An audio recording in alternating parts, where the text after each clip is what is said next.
Assalamualaikum warahmatullahi wabarakatuh. Selamat siang rekan-rekan guru sekalian. Gimana kabarnya? Alhamdulillah.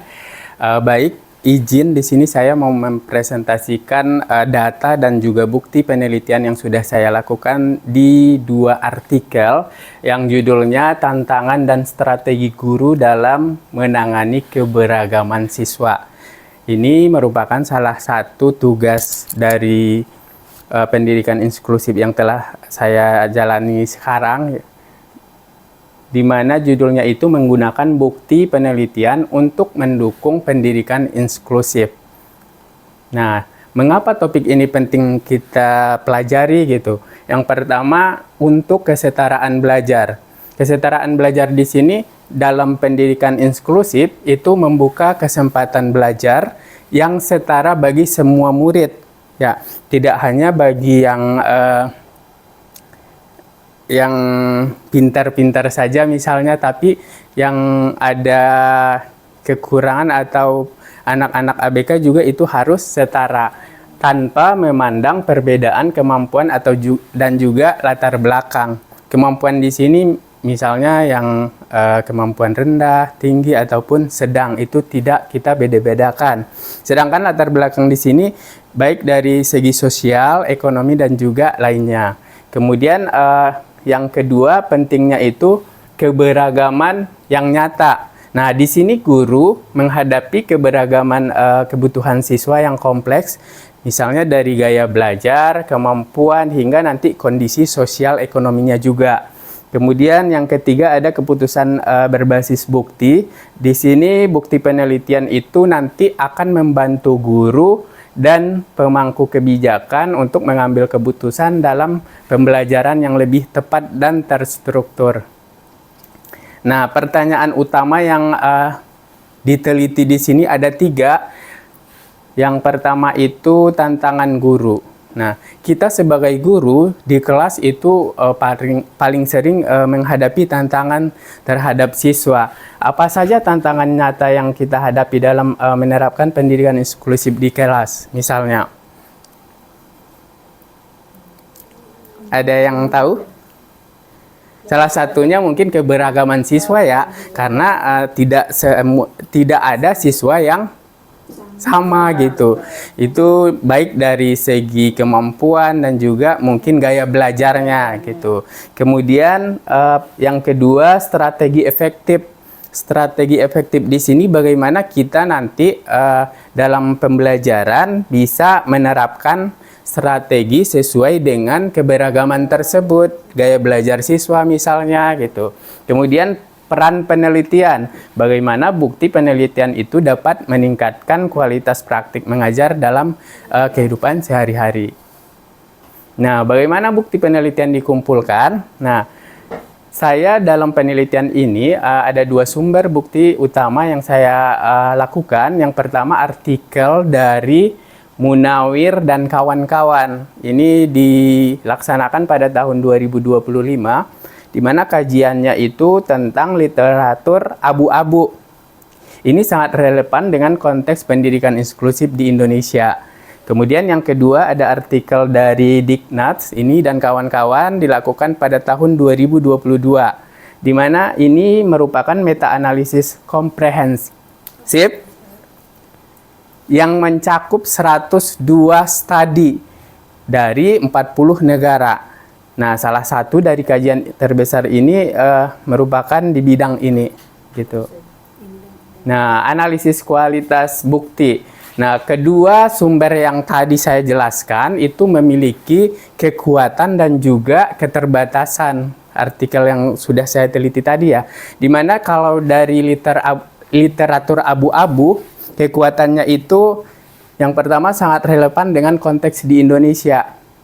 Kemudian yang kedua itu memahami realitas lokal secara mendalam. Sedangkan keterbatasannya ada 2 juga. Pertama ada evidensi empiris masih terbatas.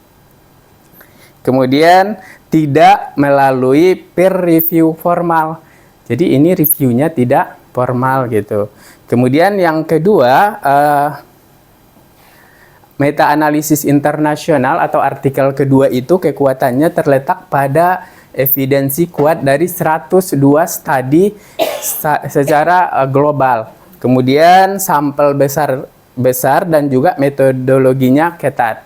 Sedangkan kelemahannya di sini atau keterbatasannya, konteks budayanya itu masih sangat beragam. Kemudian perlu adaptasi untuk konteks lokalnya. Nah, berikutnya, temuan utama dalam penelitian yang saya lakukan itu di sini ada 4. Yang pertama, kurangnya pelatihan. Ya, banyak guru itu belum mendapatkan pelatihan yang memadai untuk menangani kebutuhan siswa. Artinya, di dalam artikel tersebut atau mungkin di dalam sekolah kita masih kurang gitu untuk pelatihan-pelatihan inklusif misalnya, atau menambah wawasan tentang pendidikan inklusif.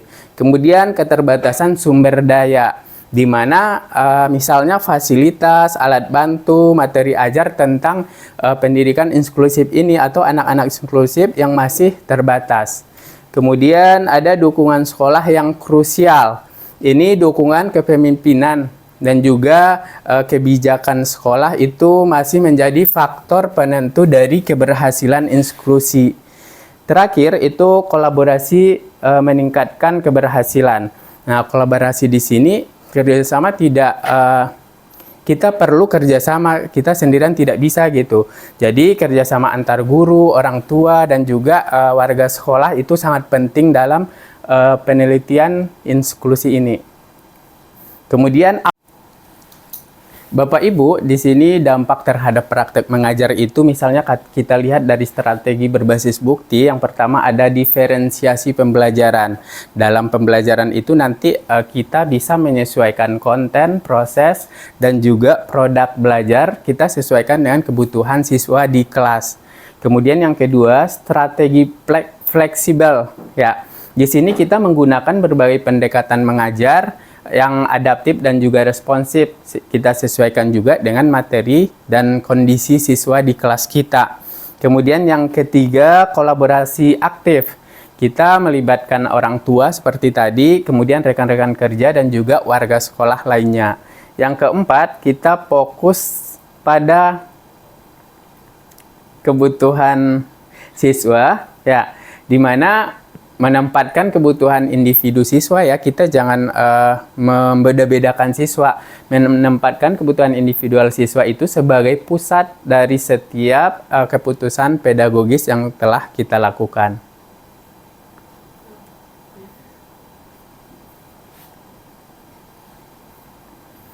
Dampak terhadap pengembangan sekolah. Kalau tadi kan dampak terhadap pembelajaran, ya. Sekarang kalau dampaknya terhadap perkembangan sekolah, yang pertama pelatihan berkelanjutan.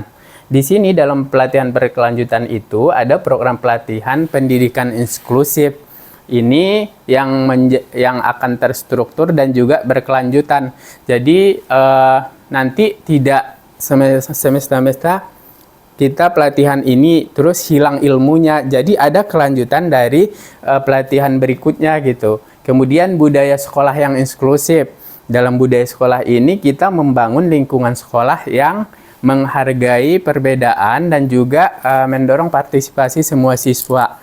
Kemudian kebijakan berbasis bukti, ini kita nanti merumuskan kebijakan sekolah yang didasarkan pada temuan penelitian, bukanlah asumsi saja gitu. Kemudian kolaborasi pemangku kepentingan. Di sini nanti kita bisa membangun kemitraan antara sekolah, keluarga, komunitas, dan juga warga sekolah lainnya. Nah, ini dia rekomendasi strategi yang ditawarkan. Ya, pertama ada meningkatkan pelatihan guru. Ya, ini misalnya pemimpin atau pimpinan kepala sekolah gitu harusnya mewajibkan dan memfasilitasi pelatihan pendidikan inklusif gitu yang berkelanjutan. Jadi setiap guru itu diberi kesempatan atau didorong untuk melakukan pelatihan pendidikan inklusif. Kemudian yang kedua, kita menggunakan bukti penelitian, di mana dalam hal ini kita integrasikan temuan penelitian itu ke dalam pengambilan suatu keputusan biar nanti hasilnya bisa menjadi kebijakan sekolah. Kemudian bentuk komunitas belajar guru. Kalau ini kan di sekolah kita sudah ada ya, Kombel ya namanya. Nah, ini sudah ada, tapi ini masih perlu kita tingkatkan juga, difasilitasi ruang kolaborasi bagi semua guru yang ada di sekitar sekolah ini. Misalnya kita bisa sharing tentang strategi-strategi dalam mengajar, tantangan yang kita hadapi, nanti bisa juga solusi inklusif dari kolaborasi tersebut muncul gitu. Apa solusi yang tantangan kita hadapi di sini? Kemudian evaluasi berkelanjutan. Ini penting ya ibu-ibu, evaluasi ini penting. Untuk apa? Untuk nanti kita bisa melakukan pemantauan atau gimana sih memastikan praktek yang sudah kita lakukan udah sejauh mana gitu. Atau apa bisa ditingkatkan lagi mungkin gitu. Kemudian terakhir ini kesimpulan dari saya ya.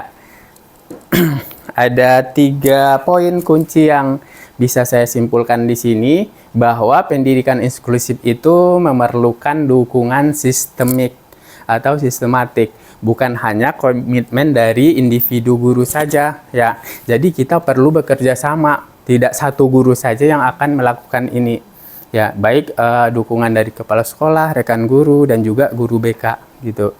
Itu sangat perlu.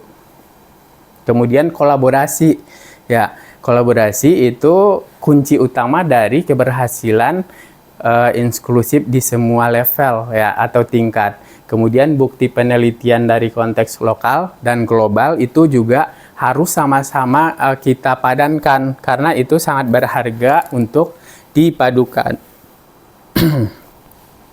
Kemudian referensi tadi saya ambil ini nih dari Munawir tahun 2025 tentang literasi abu-abu, literatur abu-abu, itu tentang pendidikan inklusif di Indonesia.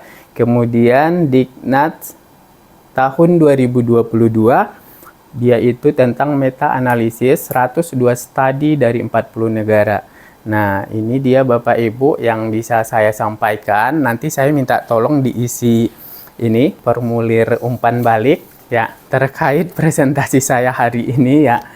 Saya ucapkan terima kasih dan juga perhatiannya. Mudah-mudahan kita bisa sama-sama mewujudkan di sekolah kita ya pendidikan inklusif ini yang berkualitas dan juga baik gitu. Mungkin itu dari saya. Terima kasih. Mohon ini minta tolong diisi ya umpan baliknya ya. Ya, baik. Terima kasih.